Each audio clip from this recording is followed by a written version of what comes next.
नमस्कार, उत्तराखंड समाचार में आपका स्वागत है। मैं नूतन वरुण। सबसे पहले मुख्य समाचार। मुख्यमंत्री त्रिवेंद्र सिंह रावत ने बागेश्वर में 100 करोड़ से अधिक की योजनाओं का किया शिलान्यास और लोकार्पण। जिले के इंफ्रास्ट्रक्चर को बेहतर बनाने में मिलेगी मदद।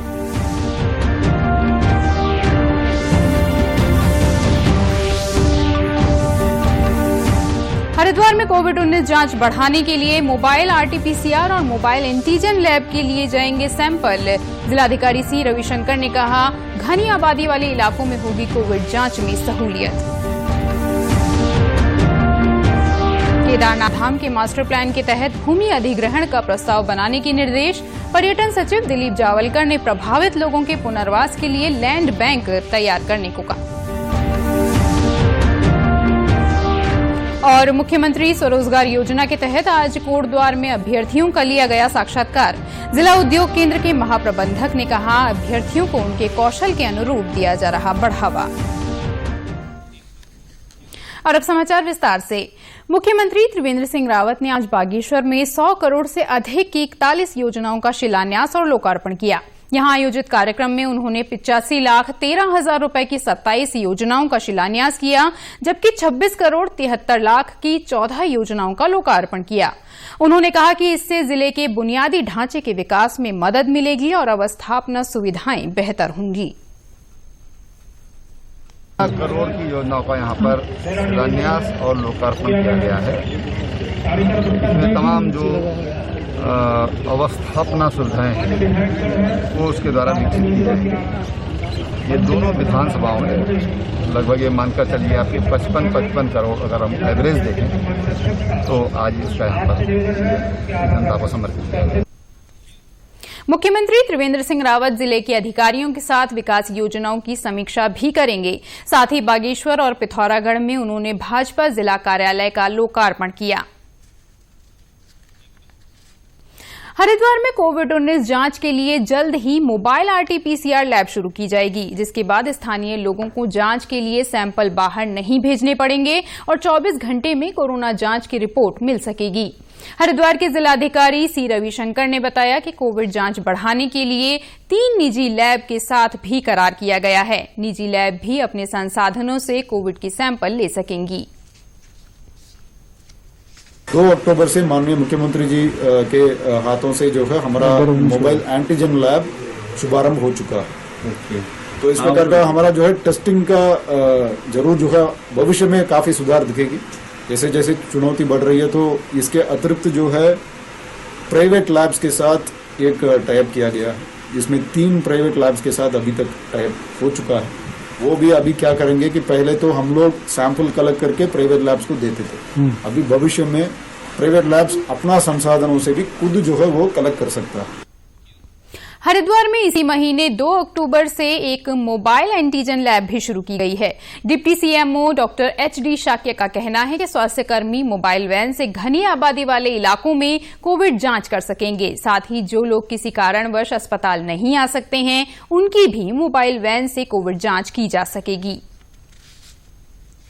हमारी जो भी टीमें जाती हैं, पहले क्लस्टर जोन बनाते हैं हम, उसमें 20 या 25 इकट्ठा करते हैं, तब हमारा वो सैंपलिंग प्रोसेस हो पाती है।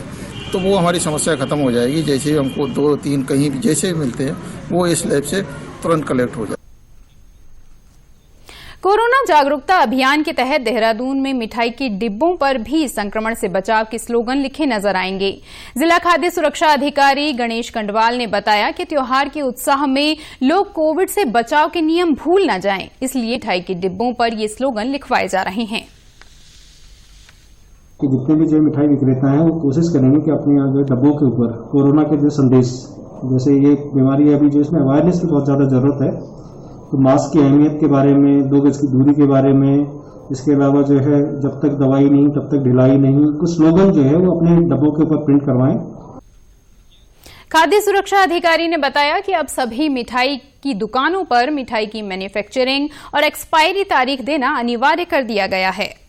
भारत सरकार की जो अपेक्स संस्था है FSSAI, उससे हमें निर्देश मिले थे। ये फरवरी की बात है और उसको जो है उसकी जो डेडलाइन डिक्लेयर की गई थी कि 1 अक्टूबर से पूरे भारतवर्ष में जितने भी मिठाई विक्रेता हैं वो अपने प्रतिष्ठान में जो मिठाई बिक्रे हेतु रखी है उसकी ट्रे के निर्माण की तिथि और कब तक उसे भोग में ला सकते हैं। देहरादून की हलवाई समिति के महामंत्री अनिल कुमार गोयल ने बताया कि मिठाई के डिब्बों पर कोरोना वायरस से जागरूकता के संदेश लिखे जा रहे हैं। सरकार द्वारा जो भी हमें इस विषय में स्लोगन दिए गए हैं, कोरोना के विषय में भी स्लोगन दिया गया है हमें कि बार बार हाथ धोएं, गंदगी हटाएं, तो इस तरह के स्लोगन हमें दिए गए हैं तो वो हम डिब्बे पर छपवा रहे हैं। त्योहारों के समय कोरोना से बचाव के लिए और अधिक जागरूक रहने की जरूरत है। उत्तराखंड मंत्रिमंडल ने भी लोगों से कोरोना से जुड़े नियमों का पालन करने की अपील की है ताकि कोरोना के खिलाफ ये लड़ाई जीती जा सके। आइए मेरे साथ आप भी संकल्प लें कि हम सभी कोविड-19 के बारे में सतर्क रहेंगे और अपने साथियों को भी इससे सावधान रखेंगे। मेरे साथ आप भी इस घातक विषाणु को रोकने संबंधी सभी आवश्यक सावधानियां बरतने का वचन दीजिए कि आप सदा मास्क पहनेंगे, खास तौर पे सार्वजनिक स्थानों पे, और दूसरों से कम 2 गज की दूरी बनाकर रखेंगे और अपने हाथों को नियमित रूप से और अच्छी तरह से साबुन और पानी से धोएंगे। और कोविड-19 के लक्षण महसूस होने पर मैं तत्काल चिकित्सा सलाह लूंगा, ऐसा संकल्प लीजिए। मेरे साथ आप भी इस वचन में शामिल हों कि कोविड-19 से जुड़े आचार व्यवहार का पालन करेंगे और दूसरों को भी ऐसा करने के लिए प्रोत्साहित करेंगे। जब तक दवाई नहीं तब तक ढिलाई नहीं। हम एक साथ मिलकर कोविड-19 के खिलाफ इस लड़ाई को जीतेंगे। पर्यटन सचिव दिलीप जावलकर ने केदारनाथ धाम के प्रस्तावित मास्टर प्लान को लेकर डिटेल सर्वे करने और इसके आधार पर भूमि अधिग्रहण का प्रस्ताव तैयार करने के निर्देश दिए हैं। साथ ही प्रभावित लोगों के पुनर्वास के लिए लैंड बैंक तैयार करने को भी कहा है। आज पर्यटन सचिव ने केदारनाथ पुनर्निर्माण कार्यों की समीक्षा की। उन्होंने कहा कि यहां के स्थानीय लोगों की आजीविका को ध्यान में रखते हुए केदारनाथ धाम को आध्यात्मिक टाउन के रूप में विकसित किया जा रहा है। उन्होंने कहा कि केदारनाथ में श्रद्धालुओं की बढ़ती संख्या को देखते हुए यात्री सुविधाएं विकसित करना जरूरी है। मुख्यमंत्री स्वरोजगार योजना के तहत आज कोटद्वार में अभ्यर्थियों का साक्षात्कार लिया गया। कोटद्वार जिला उद्योग केंद्र के महाप्रबंधक मृत्युंजय सिंह ने बताया कि लोगों के कौशल के अनुरूप उन्हें उनकी पसंद के क्षेत्र में आगे बढ़ाने की कोशिश की जा रही है। ऐसे अभ्यर्थी जो आवेदन के बाद साक्षात्कार देने के लिए व्यक्तिगत तौर पर नहीं आ सके, वीडियो कॉन्फ्रेंसिंग के जरिए उनका साक्षात्कार लिया गया।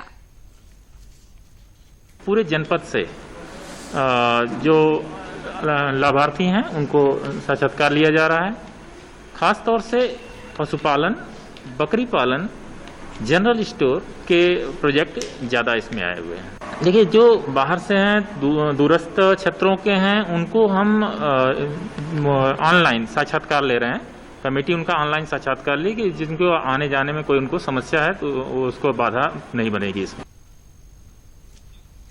कोरोना के चलते दिल्ली जैसे महानगरों से लौटे प्रवासियों ने भी मुख्यमंत्री स्वरोजगार योजना के तहत लोन के लिए आवेदन किया है ताकि वे अपने शहर में ही रहकर स्वरोजगार कर सकें।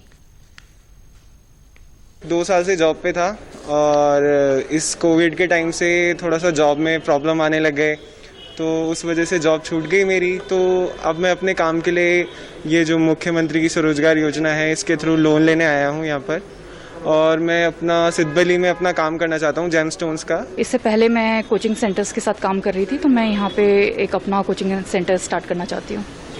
ये IAS PCS स्टूडेंट्स के लिए कोचिंग है और अभी फ़िलहाल पैंडेमिक की वजह से मैं ऑनलाइन जाना चाह रही हूँ, तो उसके लिए मैंने अप्लाई किया है। राज्य में स्वरोजगार से जुड़ी विभिन्न योजनाओं को एक छतरी के नीचे लाया गया है। बैंकों से ऋण दिलाने में अभ्यर्थियों की मदद की जा रही है।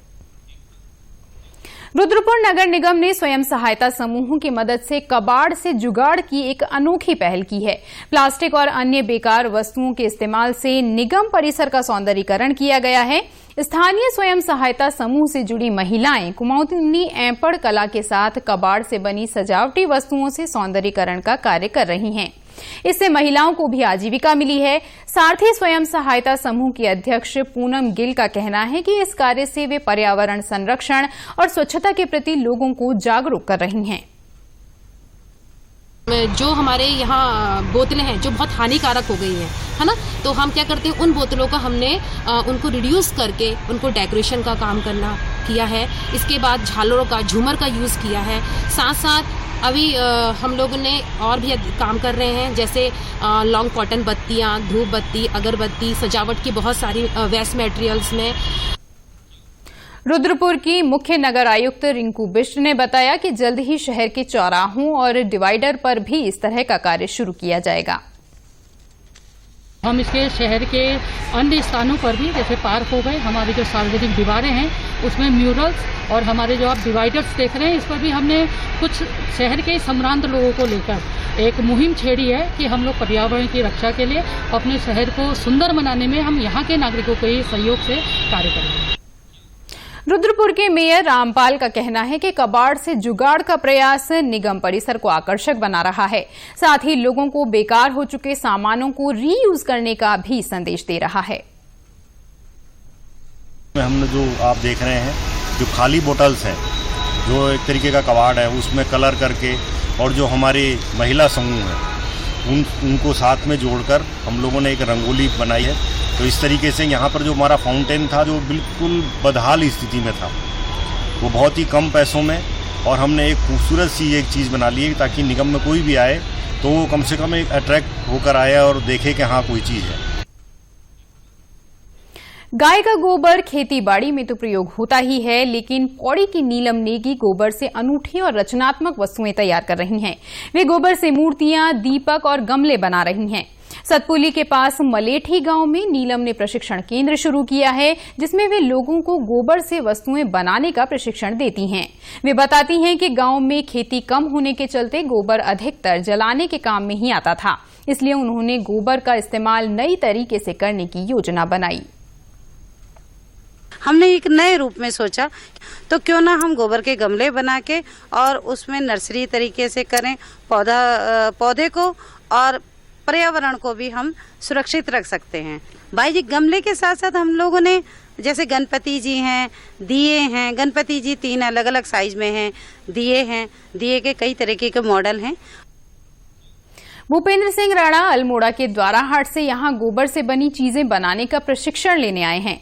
वे कहते हैं कि गांव लौटकर स्वयं रोजगार करेंगे और अन्य लोगों को भी प्रेरित करेंगे। मेरा भी थोड़ा इंटरेस्ट था कि कुछ मुश्किल के साथ कुछ और करने का, तो इन्होंने कहा कि एक बार यहाँ पे आके हम देख लेता हूँ, तो उसी के लिए कि मैं इस काम को फिर अपने यहाँ पे भी शुरू करने की सोच सकता हूँ। थोड़ा यहाँ पे सीखने के लिए आया। वैसे ये मैं अब इसी चीज को अपने क्षेत्र में, जैसे ये तो यहाँ पे इस समय सतपुली में कर रहे हैं, अब इसी चीज को लेके अपने क्षेत्र में करने की सोच रहे हैं। पौड़ी के खैरा अंसारी गांव के 12वीं के छात्र सागर सिंह भी ये हुनर सीख रहे हैं। उन्होंने बताया कि गोबर की अच्छी बनी वस्तुओं को बेचकर उन्होंने अच्छी आमदनी प्राप्त की है। हर चीज़ को बनाने की अपनी अपनी अलग अलग डाइयाँ हैं, मूर्तियों के लिए एवं दियों के लिए। दियों के लिए हमारे पास रबड़ वाली डाइयाँ होती हैं और मूर्तियों के लिए हमारे पास फाइबर की डाइयाँ हैं। मेरी ओनली मदर है, तो मैं इसलिए अपना जो भी खर्चा पानी है वो यहीं से निकालता हूँ, अपना खुद पढ़ाई वगैरह का। उत्तराखंड के समाचारों में बस इतना ही। चलते चलते मुख्य समाचार एक बार फिर। मुख्यमंत्री त्रिवेंद्र सिंह रावत ने बागेश्वर में 100 करोड़ से अधिक की योजनाओं का किया शिलान्यास और लोकार्पण। जिले के इंफ्रास्ट्रक्चर को बेहतर बनाने में मिलेगी मदद।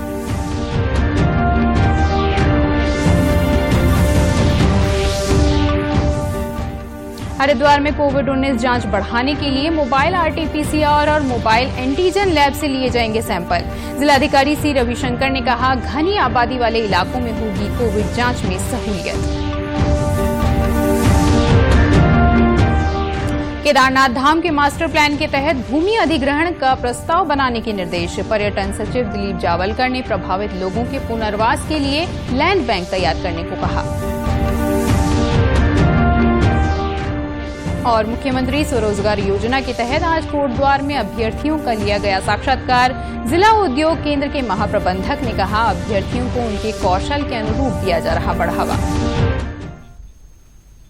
उत्तराखंड की खबरों के लिए आप हमसे सोशल मीडिया पर भी जुड़ सकते हैं। हमारा ट्विटर हैंडल है DD News_देहरादून, हमारा फेसबुक पेज है DD News उत्तराखंड और हमारे YouTube channel DD News Uttarakhand को भी आप सब्सक्राइब कर सकते हैं। कोरोना संक्रमण से बचने के लिए मास्क का प्रयोग जरूर करें और सही ढंग से करें। साथ ही सामाजिक दूरी का भी ख्याल रखें, नियमित रूप से हाथ धोएं और याद रखें कि कोरोना को हराना है, मास्क जरूर लगाना है। नमस्कार।